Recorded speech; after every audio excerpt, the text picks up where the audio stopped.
What is the best passive way to create wealth in the stock market? In this video, I will talk about this topic in detail. Now, before I go into the contents of this video, if you have not subscribed to my channel so far, please do so and by clicking the subscribe button given below. So let's quickly jump to the video and I'll tell you what is that way using which you can create wealth in the stock market even if you are a busy person or you don't want to go through the hassle of studying the companies, right? So that way is called ETF, exchange traded funds.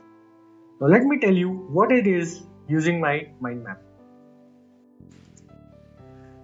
Right, so as I told you, ETF, exchange traded fund. ETFs are of several categories, sectoral ETF, index ETF, and there are many other kinds of ETFs. But in this video, we are going to focus on the index ETF. Now let us see what is the index ETF. So as I told you, ETF stands for exchange traded funds. It's nothing but a basket of stocks in which the ETF manager invests investors' money.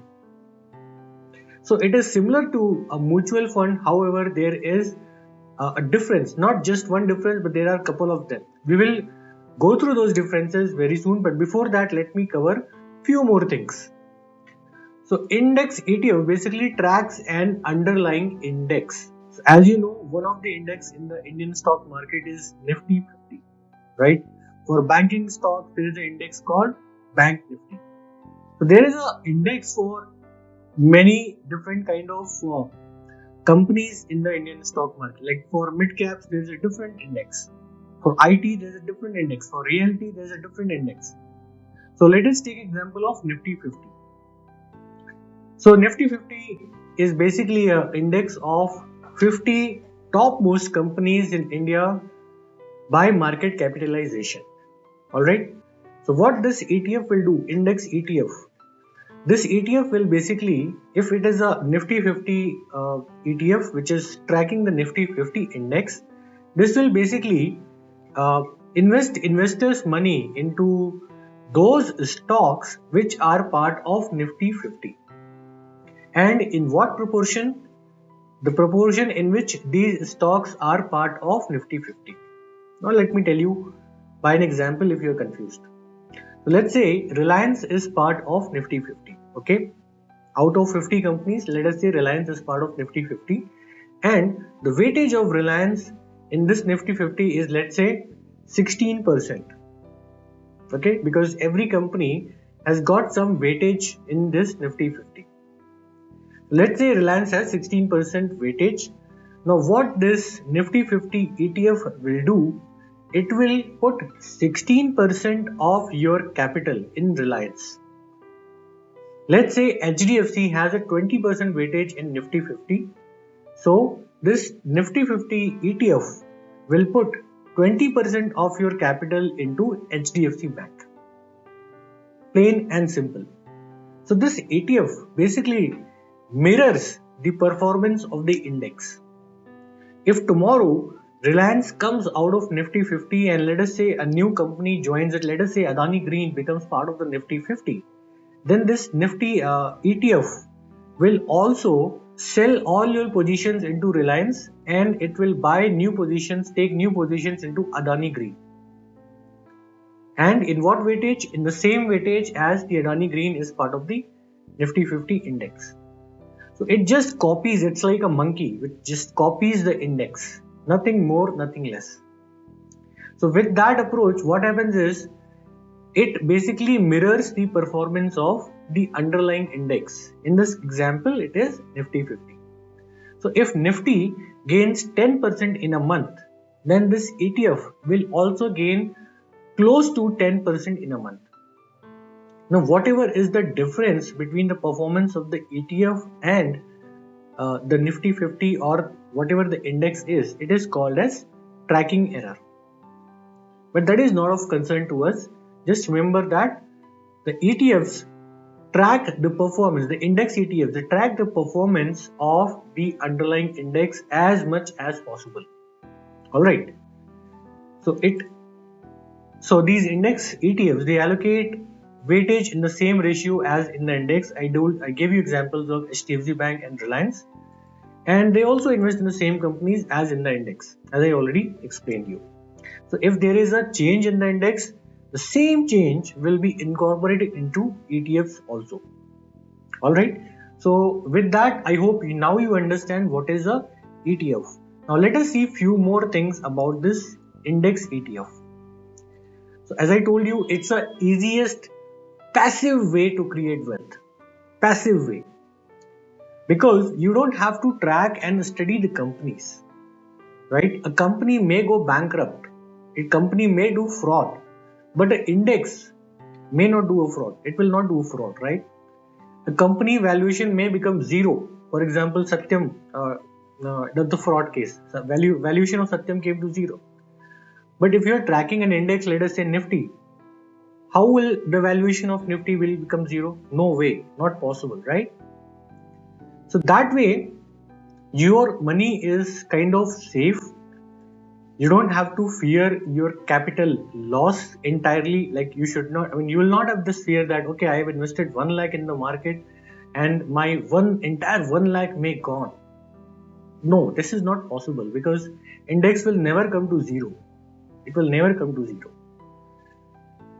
But it is not the best way. As I told you, it is the best passive way, but it is not the best way overall. If you want to get more returns, then of course you have to be a little bit more active. But nevertheless, this ETF, index ETF, can be a good part of your portfolio. Okay, so you can divide your portfolio into index ETF and individual stocks also. It is less volatile, unlike individual stocks. So like Zomato, Tomato, Paytm and all these companies you would have heard, right? Their stocks plunged 60-70%. And some companies have gone bankrupt also. Okay, but then, as I told you, Nifty 50 index or any other index will never come to zero unless all the companies in that index are bankrupt, which is something rarest of the rare. Okay, so it is very less volatile. You may not get very high returns, but you would also not get very high losses. So it will be like you will be consistently adding value to your portfolio. You will consistently getting returns in your portfolio, but not at a very fast pace because it is tracking the index. And you can do SIP and lump sum both you can do. It doesn't matter, like if you have lot of capital, you can invest in a lump sum manner, or if you are a salaried person, then you can take out certain portion of your salary every month for doing the SIP investments. Now let's do a comparison with mutual funds, then how it is different or similar to a mutual funds.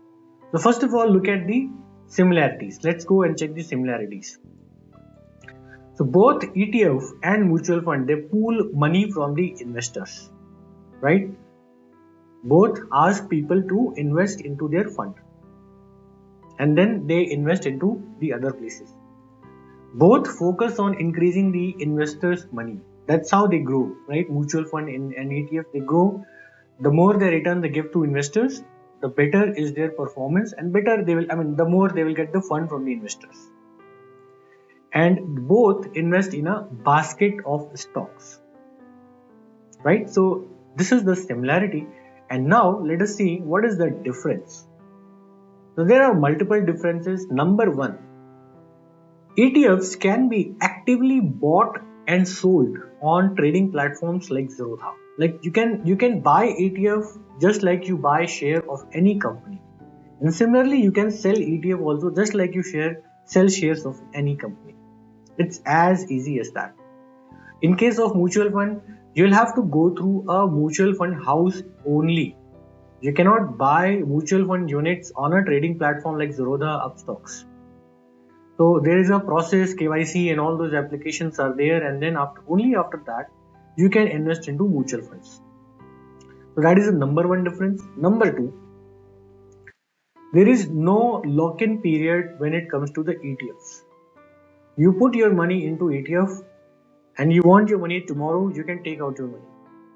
But when it comes to mutual funds, there are some mutual funds like tax saving mutual funds where there is a lock-in period of 3 years minimum. And there are some other categories of mutual funds also which don't allow you to take out money in a short time. There is a lock-in period. Right? So then you have this flexibility of withdrawing your capital anytime you want in ETFs. Moving on to the next point. So ETF only tracks the underlying index. It does not bother about the other companies. However, mutual fund is not bothered about the index as it is. It is more focused towards investing into those companies, individual companies, where the mutual fund house manager thinks that it will grow well. So it involves a lot of research, lot of study from the part of the mutual fund house, right? And surprisingly, more than 90% of the mutual funds, they are not even able to beat the index. I know it's very hard to believe, but it's a fact. They are not even able to beat the index returns. But still they get lot and lot of money from the investors. Because of the ad campaign, mutual fund sahi hai, right? Now let's go to the next point, less expensive. So in case of ETFs, expenses are really very less compared to the mutual funds where it is in the range of 1 to 2%. When you take out your capital, there is an exit load which is around 1 to 2%, which means that if you're taking 100 rupees from your capital, they will charge you 1 to 2% of that. Whereas in case of ETF, it is not that case. It is very, very less. It is something into fractions, 0.2, 0.3, 0.4, like that. So that way, your expenses are very less, and it might seem a very small difference as of now, but when you look at the difference over a period of time, like when you see the compounding, if this difference gets compounded over 10 years or 20 years, the number is really big. It will be in lakhs or maybe in crores depending on your capital. So that is the another difference. And last but not the least, ETFs are more tax efficient. Why? Because when you sell your shares, you have to give some taxes. Either it's a short-term capital gain tax or it's a long-term capital gain tax, right? And that you have to give when you sell your shares. In mutual funds, because it is actively managed, the frequency of selling of shares is little higher compared to ETF, which is just tracking the index. So as long as a company is part of the index, no selling is done by the ETF manager unless you sell your shares yourself. So if you have just simply kept your capital into ETF, and as long as that company, as long as the constituents of the index are same, index is not changing, all the 50 companies are as it is, then there is no selling happening, and that way you are reducing your taxes also, because you are not paying LTCG, long-term capital gains tax, or short-term capital gains tax, right? And in the long run, this plays a big role. Okay, so that was on the differences. Now you will ask, okay, fine, I understand what is an index ETF, but how do I invest it? How do I invest into index ETF? Now let me tell you what is the way how you can invest into an index ETF. So one very popular index ETF is Nifty Bees by Nippon India Group, and this index ETF basically tracks the Nifty 50 index, as the name suggests. So whatever is the performance of Nifty 50, the same performance you will get into this Nifty Bees also. Now let me show you how you can do the investment into this Nifty 50. So this is my trading platform. This is Fire's platform, and here you have to come and type Nifty Bees like this.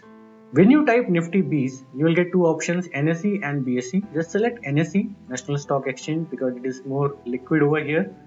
And now you see that this index was launched in January 2002, and the closing price in January was 11.11 rupees. Okay, and in 20 years, from 11.11, it has come to 190.5. Almost 19 times it has increased your capital. 19 times in 20 years. Without doing any research, any homework on your part. Isn't it amazing? Right? And what has been the maximum drawdown in this whole 20 years? Drawdown means the losses. So this was year January 2008 when that subprime crisis happened in US, and because of that there was a recession all over the world for 2-3 years. So during this year it went down by 52%. Okay, 52%. But you see, it never went zero. It never became zero. And in the times of Corona, like in January 2020 year, it actually increased in value.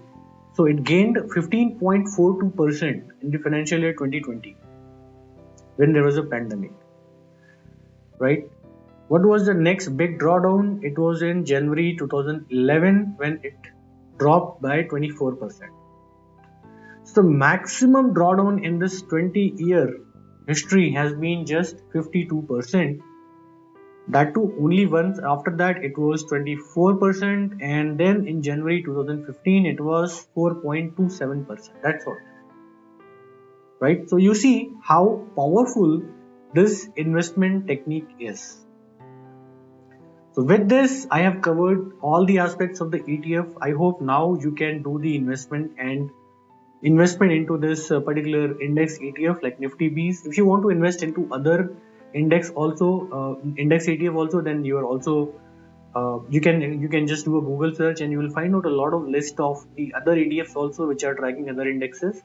But if you simply want to grow your wealth in a most peaceful manner, but not in the best way, like as I told you, ETF is the best possible passive way, but not the best way overall.